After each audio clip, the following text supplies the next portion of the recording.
আমরা এই প্যাকেজ সাইডটা খুলছি আর দেখেন মূল পাম্পটা কী অবস্থা হয়ে গেছে। এ হচ্ছে মূল পাম্প পেনিয়াম, মানে পেনিয়ামে কিচ্ছু নাই, একদম গলে গেছে। আর এই হচ্ছে পেনিয়ামের গুঁড়োগুলো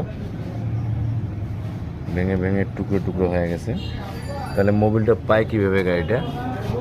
তো আমরা এখন নতুন মূল পাম্প সেটিং করব।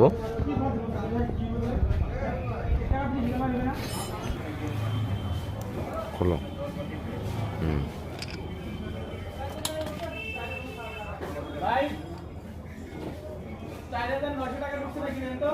নতুন মূল পাম্প নিয়ে এসো পেনিয়ামে।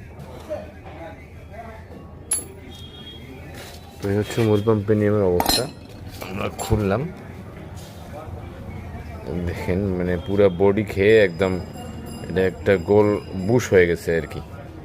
তো সমস্যা নাই, এখন আমরা নতুনটা সেটিং করব। ব্যালেন্স রাবারটাও মোটামুটি খারাপ আছে, এটাও চেঞ্জ করা লাগবে, টেনশন রাবার আর কি। আর এই দেখেন যেগুলো হচ্ছে মূল পাম্পটা গলে এইভাবে এই অবস্থা হয়ে গেছে। সঙ্গে তো টাইমিং চেনটা পাল্টা লাগবে।